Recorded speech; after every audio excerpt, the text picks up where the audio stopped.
네, 안녕하세요. 자고 나면 정리되는 시장의 밤은 깨어있다. 예, 저는 펀드 제도팀의 김동훈 차장이고요. 예, 현재 시간 9월 10일 목요일 밤 12시 52분. 어제는 9월 9일 목요일이었고요.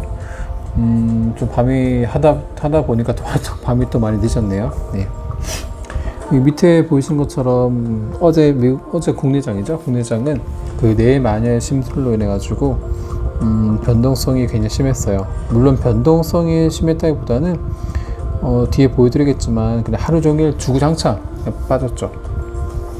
그리고 제가 저번 주에 한번 하고 나서 한 일주일 정도 됐는데요. 일주일 사이에 좀 많은 일이 있었죠. 많은 일이 있었고 특히 그저께 수요일 목요일은 대표적인 국내 플랫폼 기업인 카카오 네이버가 엄청나게 그냥 속이 막 빠졌죠. 막 빠졌어. 네. 오늘도 마찬가지고요. 그것도 뒤에 잠깐 보도록 하겠습니다. 일단 국내 증시 보기 전에 저희가 매일 아침에 이제 저희 복구는 저님이랑 저희 김현정 저님이랑 저랑 국내 펀드, 해외 펀드, 그다음에 채권, 달러 관련된 오전에 오화폰 보내드린 게 있는데 어제 아침에 보내드린 오화폰에 대해서 간단한 리뷰로 먼저 하겠습니다. 물론 지난 거를 왜 리뷰하냐고 말씀드릴 수 있는데 이 지난 걸 또 보시면 이게 어제 국내 시장에도 영향을 미쳤거든요. 다 연관되어 있기 때문에 그 전반의 시장을 본다는 의미에서 그냥 간단하게 키워드를 좀 보겠습니다. 이게 목요일날 아침에 나간 대로니까 수요일날 국내 그 상황이겠죠. 자, 그저께죠. 이 성장률 전망 하향되면서 그 플랫폼 기업들 규제하면서 이제 그저께 코스피가 거의 박살났죠. 박살나면서 제가 좀 이따 카카오 뒤에 말씀드리겠지만 카카오 네이버 많이 들고 있는 국내 주식형 펀드들 수익률이 좀 많이 깨졌죠. 예. 결국 미국 같은 경우에는 코로나가 이제 델타 변이가 확산 계속되면서 결국 경기에 대해서 경기가 좀 좋아질 수 있을까? 라는 의구심과 특히 굴지의 IB들이 경제 성장률, 골드만삭스예요. 골드만삭스가 경제 성장률을 낮춰버렸어요. 결국은 그러다 보니까 시장 참여자들이 이거 진짜 경기가 안 좋아지는 거 아니야? 라는 그런 의구심을 갖게 되니까 미국 증시도 별로 안 좋았고요. 네. 결국은 또 이게 경기가 안 좋다 보면은 약간 경기를 안 타는 그런 종목들은 괜찮지만 성장률은 또 많이 안 좋은 모습 보였었고요. 그리고 다 아시는 것처럼 인터넷 플랫폼 기업들 규제 때문에 관련 기업 많이 안 좋았고요. 그 다음 추가적인 금리 인상 이야기 나오면서 보험주들이 괜찮았고요. 그리고 최근에 좀 많이 안 좋았었죠. 들쑥날쑥했는데 또 2차전지 시간에 좋았어요. 특히 에코프로뱅 같은 경우에는 어제도 이제 10조 수주설 나오면서 그 아사리장에서도 에코프로뱅 같은 2차전지 종목별로 굉장히 좋은 모습을 보였다. 근데 최근에 좀 그런 것 같아요. 2차전지가 좀 빠지면은 다시 올라오고 빠지면 다시 올라오고 그런 모습을 보이는 것 같아요. 그 다음에 또 최근에 시장의 테마가 되고 있는 건 수소 관련 기업들도 괜찮은 것 같고요. 결국은 친환경 쪽들이 최근에 또 약간 그린 이런 부분이죠. 이런 부분이 또 올라오는 모습을 보여주고 있다. 근데 한동안 또 많이 안 좋았잖아요.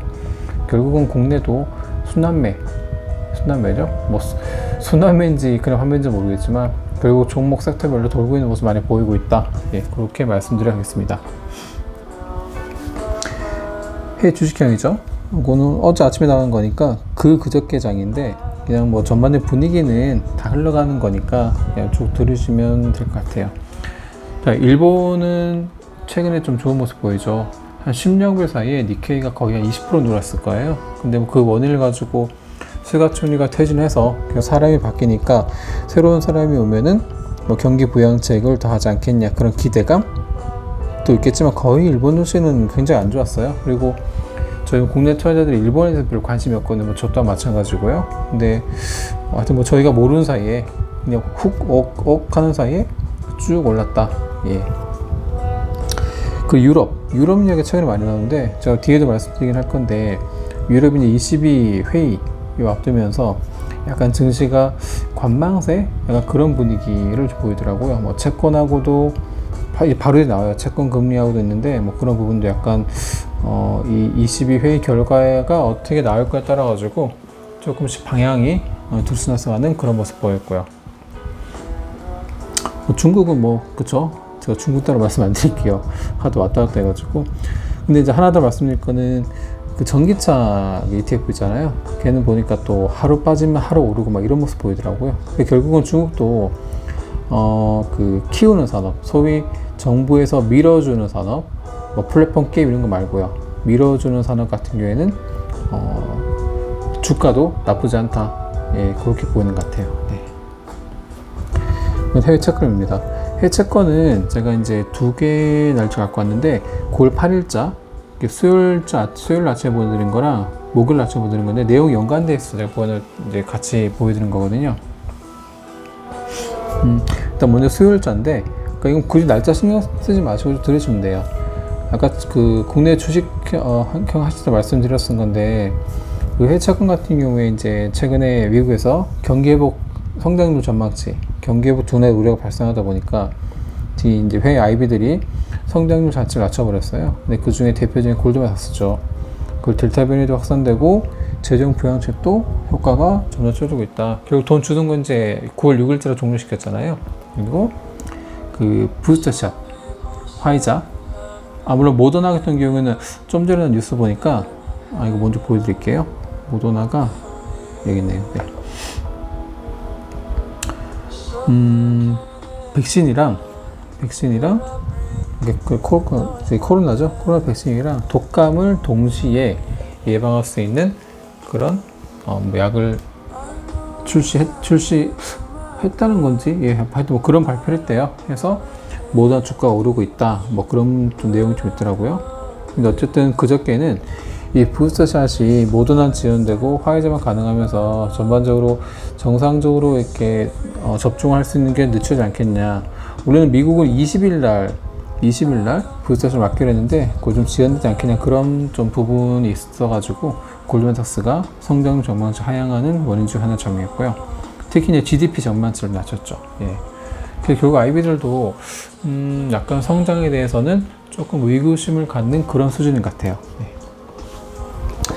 또 하나가 그 22 이제 오늘인데 했어요 이미 그 뒤에 말씀드릴 건데 22가 그 테이퍼링을 한다 안 한다 거기에 대한 좀 이슈가 있었거든요. 그래서 시장에서는 그 일부 이제 22의 관련 인사분들이 그 관련자죠 관련된 분들이 22도 물가가 많이 오르기 때문에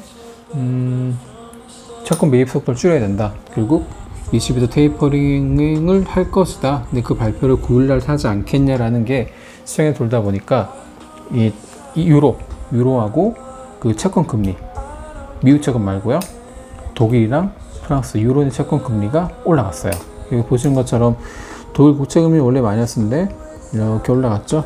네, 이렇게 올라갔고 프랑스 국채 같은 경우에는 마이너스 플러스 좀 왔다 갔다 하는데 얘도 이렇게 올라갔고요. 이 채권 부분 뒤에 맨 마지막에 22회의 결과 말씀드리면서 간단히 좀 말씀드릴게요. 네. 하여튼 이런 이슈가 있었고요. 어제 아침에 보는 건데 어제는 그러니까 수요일이죠. 수요일 밤 미 증시는 베이지북 그 현재 경기 현황을 보여주는 연재 베이지북이 발표가 됐는데 이 베이지북에서도 7월 달에는 그나마 긍정적으로 이제 성장세를 진단했는데 8월 달 같은 경우에 약간 조금 많이는 아니지만 조금은 둔화 여기서 표현은 그대로 하면은 moderate pace에서 보통 속도로 둔화했다 평가를 했다. 결국은 델타 변이 때문에 경제 활동이 좀 일부 둔화가 된 걸로 판단한 거예요. 그런데 이 뉴욕 연은 총재 또 세인트루이스 연은 총재 나름 영향이 있는 분들이에요. 이분들이 어제 무슨 말을 했냐? 자, 뉴욕 연은 총재는 연내 테이퍼링을 시작을 해야 된다. 물론 다 아는 사실이죠. 이미 파월 의장이 지금 제스론 미팅에서 언젠지 모르겠지만 정확히 언젠지 모르겠지만 올해 안에 테이퍼링은 하긴 할 거다. 단 테이퍼링이 금리 인상을 의미하는 건 아니다. 왜냐면 예전에는 테이퍼링을 하면 금리 인상 바로 하니까 시장에서 테이퍼링 하게 되면 금리 인상하는 거 아니야 라는 이제 이런 오해라고 표현해야 될까요?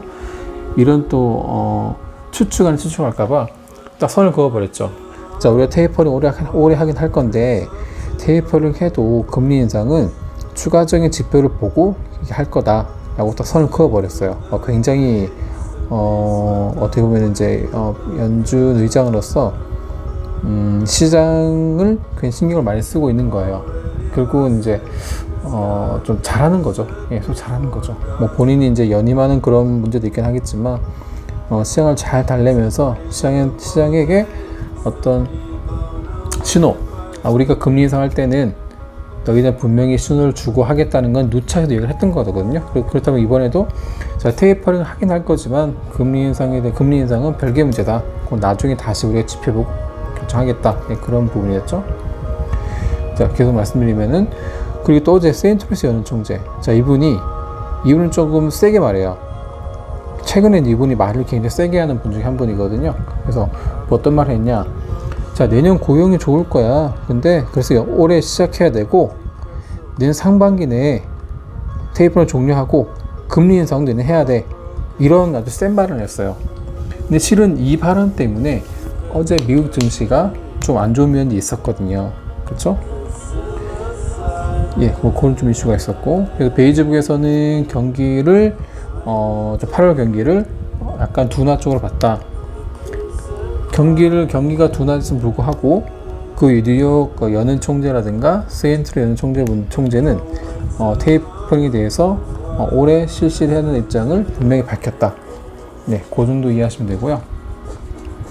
근데 방금 전에 나온 기사 보면은 그 애틀란타 연은 총재 이분이 라파엘 보스틱이에요. 라파엘 보스틱. 참 연은 총재 이름도 다 외우기 힘드네요.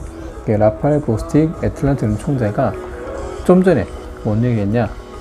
이분도 비슷한 얘기 했어요. 자, 연준이 올해 자산 매입을 축소한 테이퍼링을 나설 거야. 그래서 올해 해야 돼. 근데 9월달 21일, 22일이 9월 FOMC거든요. 그 회의에서는 테이퍼링 발표는 안 할 거야. 그럼 결국은 10월달은 FOMC가 없으니까 이분 말대로 하면은 11월달 FOMC에서 테이퍼링 발표하고 12월부터 테이퍼링 시작하지 않을까. 예, 그런 정도 뉘앙스 같아요. 근데 이분도 기본적으로 이분뿐만 아니고 기본적으로 이제 패드 연은에 계신 분들은 이 경제 현재 이제 팬데믹 그 코로나 델타를 그렇게 부정적으로 보는 것 같지 않아요. 결국은 이 경제에 미치는 영향이 그렇게 크지 않을 거다. 그렇기 때문에 경제 성장의 큰 기조는 계속 진행될 거고, 단지 물가가 오르긴 하는데 그것도 결국은 일시적일 거야. 만약 그런 뉘앙스인 것 같아요. 그래서 일반 시장 참여자들이 보는 거랑은 시장을 보는 시각이 조금 다르다. 예, 뭐 그렇게 저는 판단이 좀 들더라고요. 네. 그리고 어제는 또 이 미국제 10년 입찰이 있었거든요. 근데 이게 생각보다 좋았어요. 생각보다. 결국은 뭐 외국인이든 미국 입장에서 봤을 때 외국인이든 뭐 기관이든 간에 미 국채에 대한 채권 수요가 살아있다. 예. 그렇다 보니까 채권 금리는 오히려 하락 마감했어요. 자, 금리가 빠졌다는 이야기는, 자, 채권 수요가 많다는 이야기는 가격이 떨어지는 거잖아요. 그렇죠? 잘못되겠다. 이 채권 수요가 많다는 거는 가격이 올라가잖아요. 그러면 금리는 떨어지는 거죠. 그래서 어제는 미 국채 10년 금리는 1.33으로 하락 마감했다. 예, 그렇게요. 많이 살려하다 보니까 가격은 당연히 오르겠죠. 그렇죠? 그 달러는 마찬가지. 주가가 좀 빠지고 전반적으로 이제 경기 둔화를 보다 보니까 안전자 선호심리 강화로 상승 마감했다. 예. 결국은 최근에 조금 미국 시장에서 보이는 거는 주가는 높다. 경기 회복은 잘 모르겠다. 뭐 요 정도 같아요. 그러다 보니까 채권 수요는 조금 올라가고 달러, 물론 이게 매일매일 바뀌긴 하지만 전반적으로 달러는 약간 강세, 요런 분위기인 것 같아요 지금. 예, 그렇게. 네.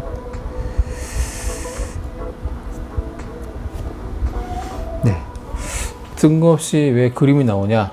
이거 뭐 제가 이제 다음에 국내 시장 말씀드리기 전에 그림 정도 보고 가면 좋을 것 같아 가지고요.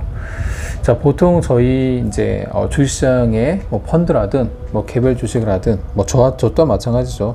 뭐 ETF라든 뭘 하든 간에 내가 시장에 들어갔을 때 처음에 생각, 그 이상이죠. 이게 이상 꿈이에요. 이렇게 보는 거죠. 자, 시장은 내가 가는 길은 평탄할 거야. 뭐 이런 것도 없고 굴곡도 없을 거야. 평탄에 쭉 갈 거야. 내가 원하는 대로. 하지만 실제는 어떻죠? 자, 가다가 구덩이에 빠지기도 하고 힘들게 올랐는데 보니까 조심스럽게 가야 될 길도 있고, 또 힘들게 올랐는데 쑥 빠졌는데 물이에요, 물. 그럼 한참 걸리겠죠, 여기서 나오려면. 그렇죠? 지금처럼. 예? 한 이런 모습을 보인다는 거죠. 그래서 이상과 현실은 분명히 다르다. 예, 그거를 말씀드리려고 한번 이 그림이 그림 괜찮길래 한번 가져와봤어요. 네. 자, 오늘 국내 증시, 오늘이 아니죠, 어제죠. 어제 목요일 국내 증시 간단히 보도록 하겠습니다. 자, 코스피 3일 연속 하락, 코스닥 2일 연속 하락. 안 좋아요. 근데 그 원인은 미국 경제 둔화 우려 계속 나오죠. 그 다음에 ECB, 아까 말씀드린 것처럼 ECB 테이퍼링을 하지 않겠냐 라는 게 있다 보니까 시장이 뭔가 세게 못 움직여요. 거기다가 국내는 어제 내만여의 날 선물 옵션 동기 만기일까 겹쳤어요. 거기다가 또 환율도 안 좋았어요. 자, 원화 약세는 환율 상승이죠. 그렇죠? 그러다 보니까 기관 외국인 동반 매도 볼까요? 얼마나 매도했는지. 자, 외국인 3천억 코스피, 기관 9천억. 거의 외국인 기관이 1조 2천억을 매도하고 그 고스란히 개인 다 받아갔어요. 네. 개인이 똑똑한지는 뭐 봐야 되겠죠. 네. 특히 이제 뭐 근데 어제 같은 경우에는 이게 선물옵션 만기일이기 때문에 실은 뭐 여기에 기관들이나 특히 금융투자가 증권사거든요. 뭐 그렇게 신경 필요 없어요. 이게 뭐 외국인이나 선물 뭐 이렇게 걸리면서 선물 매수하면은 이거 선물 매수하면은 현금 매수매도 이런 거 막 거래가 발생하거든요. 크게 의미 있는 투자 않는데 그래도 빠진 건 기분 나쁘다. 예. 그렇게 보시면 되고요. 이 밑에가 왼쪽에 있는 코스피예요. 코스피 장 시작하자마자 계속 빠졌어요. 주구장창 끝날 때까지. 자, 코스닥 마찬가지로 빠졌는데 그나마 막판 조금 올랐죠. 예. 근데 결국은 이만큼 빠진 거고요. 이만큼 빠진 거예요. 예. 그래서 이게 이제 신금투의 그 최유준 애널리스트라고 매일매일 시장에 대해서 쓴 내용이 참 좋더라고요. 그래서 한번 가져왔는데 이분이 이제 어제 국내 증시를 어떻게 봤냐, 뭐 거의 비슷한 내용이지만 그래도 표현이 좀 고급지니까 한번 같이 한번 볼게요. 자, 뭐 반복된 얘기예요. 패드가 베이지북을 통해서 델타 변이 확산 때문에 경기 회복 속도가 둔화를 평가했다. 결국은 미국은 좀 안 좋게 했다는 거죠. 그러다 보니까 코스피도 하락 출발했다. 그다음 중국도 물가 많이 올랐다. 13년물 최고치를 하네요. 그리고 또 선물옵션 만기일 이것 때문에 대형주 중심으로 많이 빠졌다. 또 20이 있었다. 아까 말씀드린 얘기죠. 그리고 환율 올랐다. 환율이 장중에 뒤에 보여드리면 1170원까지였어요. 마감은 1169원 마감됐거든요. 예. 그래서 금융투자, 기관 매도, 그래서 카카오, 네이버 매도. 그렇죠? 코스닥은 뭐 선방을 했는데 결국은 빠진 거예요. 결국은요. 그또 보니까 오늘 국내는 그쵸, 이 선물옵션 만기 때문에 뭐 아시아 증시 대비해서 낙폭이 컸다. 뭐 그런 데 일부 있네요. 예. 결국은 말씀드린 것처럼 미국, ECB, 선물옵션 동시 만기일, 원화 약세, 요런 지금 4개의 변수가 어제는 동시에 영향을 미치면서 좀 많이 안 좋은 모습을 보였다. 예, 이렇게 이해하시면 될 것 같습니다. 어제 환율인데요. 달러 환율 보신 것처럼 장중에 1171원쯤 될 거예요. 갔다가 마감은 1102쯤에서 했거든요. 1169원. 예, 그래서 환율 오르면서 외국인들이 더 매수를 할 수 없는 상황을 만든 거죠. 실은 어제 같은 경우에 외국인이 그렇게 많이 판 건 아니에요. 3,196억인데 이거는 많이 팔았다기보다는 덜 산 거예요. 원래 이게 순매수다 보니까 여기 보시면은 매도는 이렇지만 많이 빠졌으면 외국인이 좀 사줘야 되는데 많이 안 사서 지금 실은 매도가 있는 것도 보이지, 실은 외국인이 매도를 그렇게 많이 한 건 아니에요, 실은요. 네. 자, 코스피 어제 상위 15개 종목을 보니까 다 마이너스예요. 다 마이너스. 네, 쫙. 코스닥은 종목별 좀 갈리죠. 2차전지 관련주, 뭐 게임주, 여기 다 2차전지네요. 그 다음에 바이오, 반도체 일부 이런 것만 플러스지 거의 다 마이너스였다. 네. 자, 국내 코스피 지수 모양 잠깐 볼게요. 뭐 이거는 그냥 큰 의미는 두지 마세요. 그냥 전반적 흐름을 보는 거니까.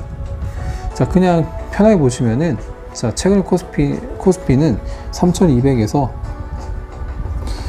그냥 뭐 3,000 초반대, 여기 보면 3,050인데 3 초반대 박스권, 좁은 박스권에서 움직이는 건데, 보면은 여기서 매수, 매도, 뭐 이게 뭐 더 갈지는 모르겠지만 결국은 박스권에서 계속 움직이는 그런 모습 보이고 있다. 근데 그거는 뭐 저도 몇 번 말씀한 것처럼 기본적인 펀더멘탈은 밑에서 받쳐요.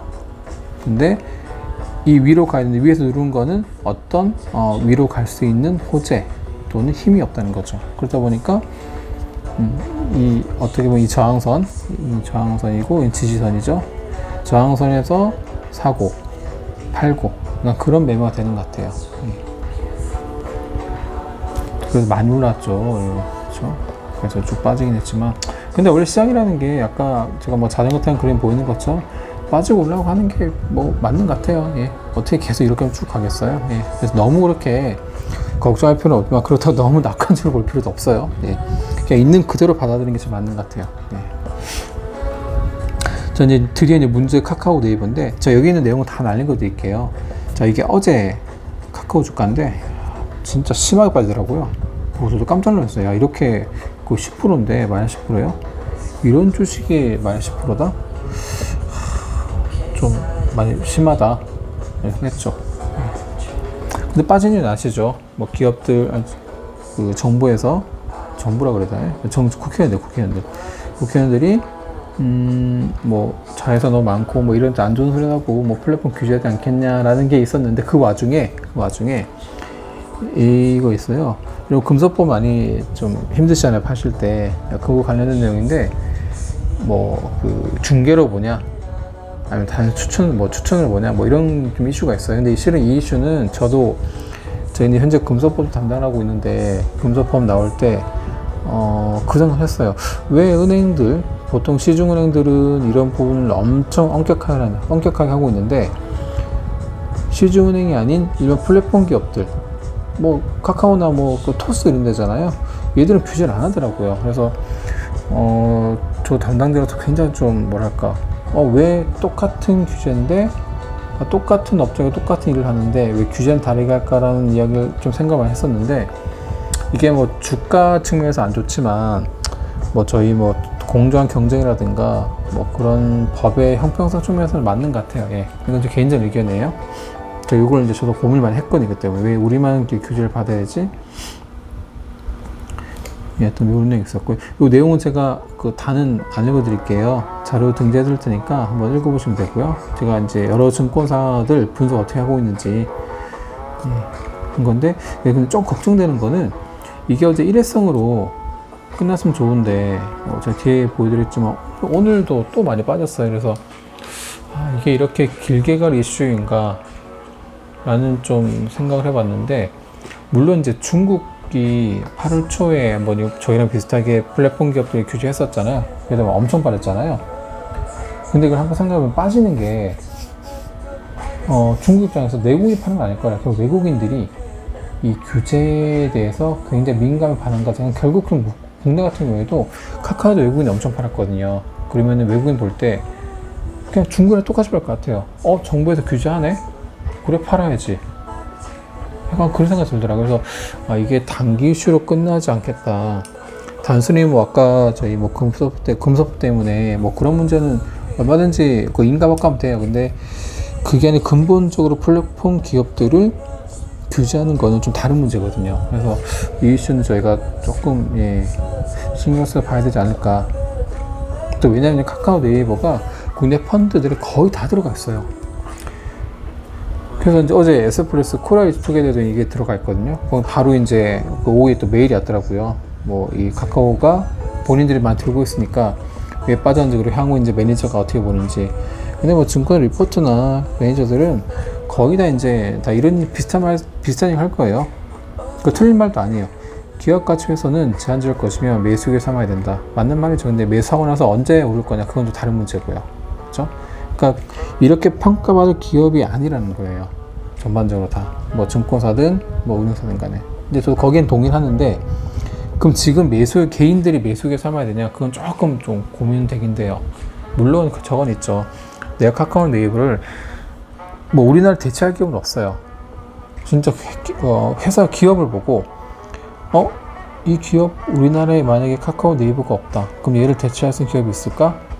현재로서는 없잖아요. 그럼 결국은 이런 이슈는 어떻게 보면 뭐 길게 나중에 보면 일회성 이슈도 있으니까 나는 기업 가치를 보고 진짜 투자한다. 그럼 사는 거죠. 하고 기다리는 거죠. 그래야지 이걸 뭐 지금 이게 저점이니까 뭐 사야다 말해, 그거는 뭐 판단할 수 있는 문제는 아닌 것 같아요. 한번 읽어보시고요. 그래서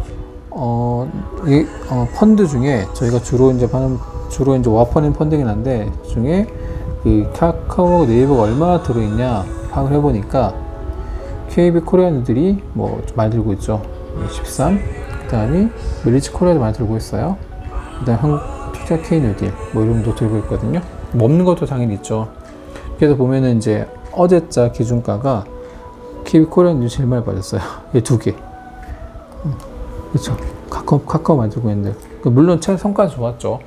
그리고 변동성이 큰 애들이기 때문에 또 성장률 많이 들고 있잖아요. 그렇기 때문에 뭐 애들이 뭐 종목이 빠지는데 수익이 좋을 수 없죠. 그렇죠? 그냥 뭐 이 정도로 이해하시면 될 것 같습니다. 길게 안 해도는데 또 시간이 30분 다 돼가네요. 그래서 이제 어제 이 금융위원장 이런 얘기를 한 거예요. 동일 규제 원칙 그대로 하겠다. 그래서 결국은 은행에 적용되는 건 모든 거는 너희도 금융기관이니까 똑같이 적용하겠다. 그렇게 얘기를 하다 보니까 어제 카카오 네이버가 또 빠졌어요. 여기죠?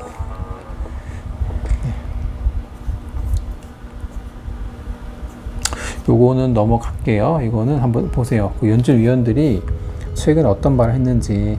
근데 보시면은 다 매파죠. 약간 긴축을 동의하는 매파들이에요. 그렇죠? 비둘기파가 많이 없어졌어요, 이제. 뭐 이분만 지금 약간 중립이고요. 그거는 이제 제가 왜 갖고 왔냐면, 리포트 하나 보다 보니까 DB금융투자 강연기 이분이 뭐 조사역인가? 근데 이분이 항상 리포트를 되게 잘 써요. 그래서 이분이 이제 오늘 쓴 리포트는 뭐냐면은 이제 현재 코스피 시장에 이게 아주 부정적으로 그런 건 아니지만 조금은 조심을 해야 될 신호들이 보이고 있다. 그래서 너무 섣불리 성급하게 주가 빠진다고 사는 것보다는 좀 확인하면서 하자. 물론 원론적인 이야기는 하지만, 그렇죠? 조금 조심을 하자는 그런 입장인 것 같아요. 근데 그 조심하자 근거가 뭐냐 라는 거를 이분이 썼더라고요. 제가 간단히 소개를 좀 드릴게요. 첫째, 코스피 이익 수정 비율이 하락하고 있다. 결국 그 주가 EPS요. 주당 순이익이 향후에 상향될 거라고 보는 종목 수가 이 하향되는 종목 수보다 일단 더 많아지는 거잖아요. 그렇죠? 그래서 얘가 보면 이제 그 이익 수정 비율이 이렇게 꺾이고 있다. 그래서 이것도 시장에서는 그렇게 좋은 모습은 아니다. 근데 그 원인이 뭐냐? 금리 인상, 뭐 테이퍼링, 뭐 이런 거, 유동성에 대한, 어차피 미국도 긴축이 들어갈 거잖아요. 그런 부분, 시장 유동 주는 부분이라든가, 이게 경기 개선의 정도를 약화시킬 수 있다. 뭐 그런 부분인 것 같고요. 그리고 또 하나가 코스피에 퍼가 내려가고 있다. 근데 퍼는 아시죠? 주가분의 EPS. 그래서 주가는 거의 좀 빠지고 있는데 최근에 그래요. 이 EPS 주당 순이익은 전망치 올라가거든요. 그럼 얘는 작아지는 게 저렇게 수학으로 보면은 요임이에요. 근데 이제 이 EPS가 향후에 어떻게 좀 뭐 약간 좀 애매하다 뭐 그런 부분을 이야기하시는 것 같아요. 그리고 또 하나가 ADR이 상승 종목수를 하락 종목 나눈 거거든요. 근데 결국 얘가 내려간다는 이야기는 상승 종목수가 줄어든다는 얘기예요. 근데 얘도 결국은 좋은 현상은 아니다. 왜? 결국은 이 시장이 전반적으로 오르려면은 빠지는 종목보다는 오른 종목이 많아야 되는데 이게 돈은 똑같은 돈이 있더라도 특정 종목 막 쏠리는 거예요. 결국 저희가 이게 종목 장세거든요. 종목 장세. 그러니까 100만 원이라는 돈이 있으면 얘가 시장 전체 쫙 뿌려지는 게 아니고 이 100만 원 돈이 일정 요 부분만 여기 막 왔다 갔다 하는 게. 그럼 결국은 얘들은 다 마이너스, 얘만 플러스죠. 그러면은 빠지는 종목이 더 많다는 거죠. 그럼 얘가 비율이 낮아지는 거잖아요. 그래도 시장의 좋은 수는 아니다.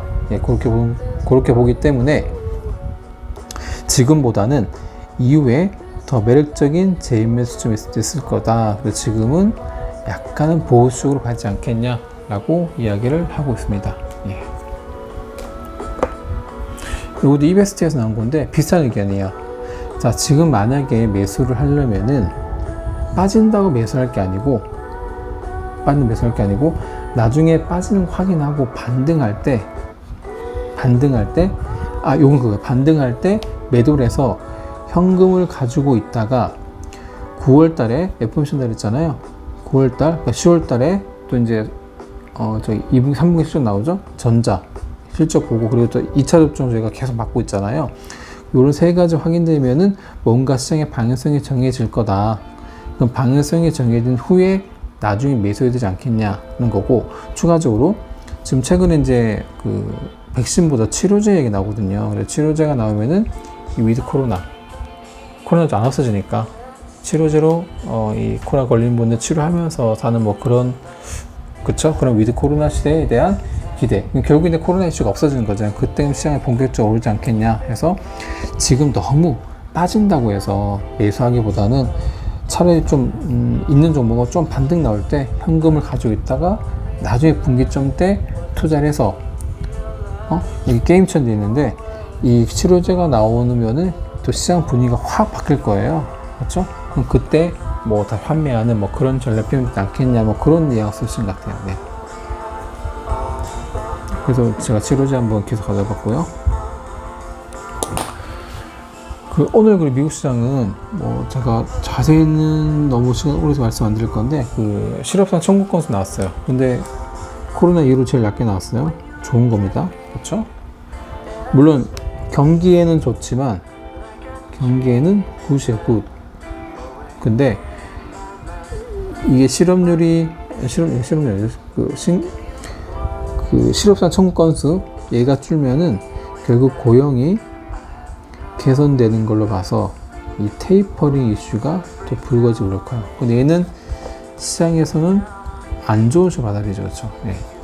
처음에는 나중에 모르겠지만 그래서 지금 시장에서 이게 어떻게 반응하는지 좀 봐야 될 것 같아요. 네.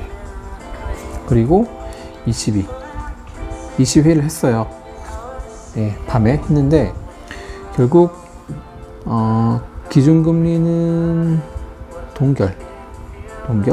근데 이 채권 매입 속도는 조금 줄이겠다.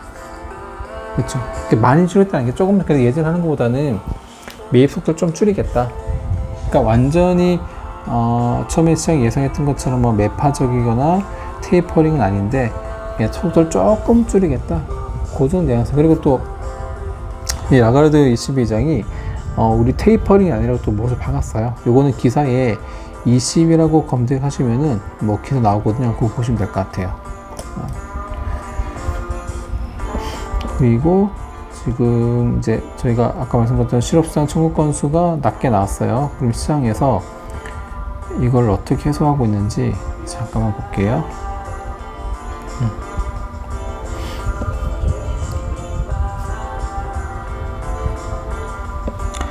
자, 먼저 미국 지수요. 지수는 또 색깔이 바뀌었네요. 물론 다우 S&P는 거의 약밥이니까 뭐 지금 이걸 가지고 뭐 어떻게 말하기 힘든데, 어쨌든 뭐 크게 빠지지도 않았다. 나스닥하고 러셀은 오히려 상승 쪽이고요. 뭐 아직까지 방향성이 안 나오네요. 그리고 채권 볼게요. 채권이 중요하니까. 자, 미국 채권 금리는 여기 있네요. 좀 떨어지고 있네요. 좀 떨어지고 있다. 떨어진다는 의미는 채권 가격이 오른다는 이야기인데, 결국은 제 생각에는 아직까지는 경기를 안 좋게 본 게 있을 수 있고, 아까 실업선 청구 건수가 줄면서 이 테이퍼링에 대한 가능성이 좀 빨라지면, 지금 현재 경기가 안 좋은데 테이퍼링까지 하면은 경기가 더 안 좋아질 수 있다. 약간 그런 심리에 영향을 미친 것 같아요. 그러면서 채권 안전자 손으로 가지 않을까? 예, 그 정도로 보입니다. 그리고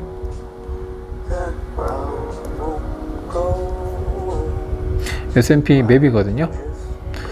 지금 S&P에서 어떤 섹터들이 오르고 있나, 중에 파란색 계통 보시면 돼요. 근데 지금 보신 것처럼 마이크로소프트라든가 뭐 아마존 이런 거는 크게 변동이 없거나 마이너스 대예요. 결국 오늘은 성장주는, 물론 성장 내에서도 약간 저희가 빅테크주들은 별로 힘을 못 쓰고 있네요. 그렇죠?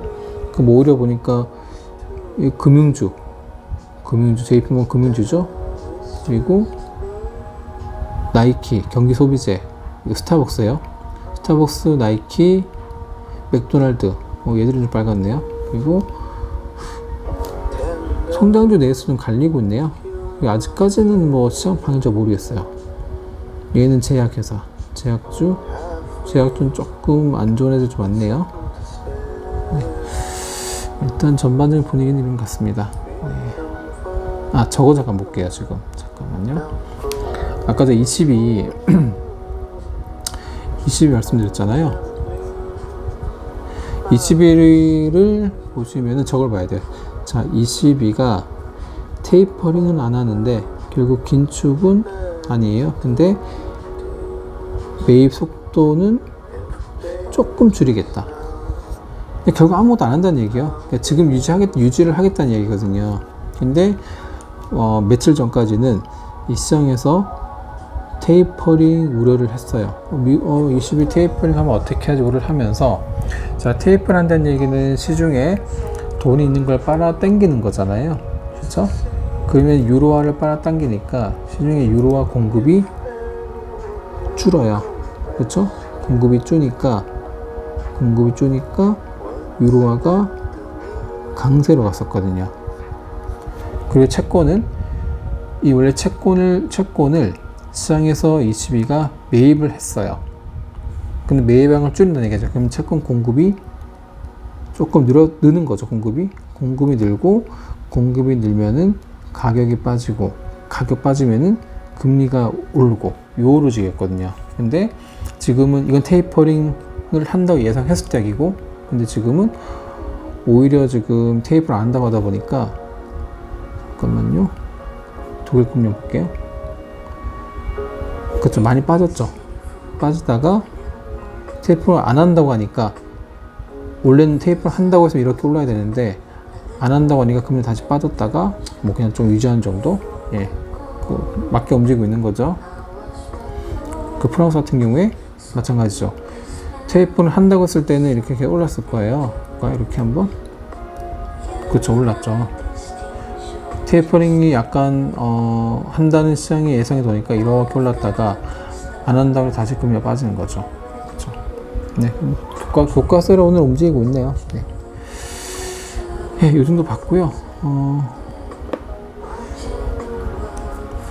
일단 뭐 오늘은 뭐 특별히 미국에서는 뭐 실업자 청구 건수랑, 그 다음에 아까 얘기했던 거 연중 아까 어디죠? 애틀란타인가?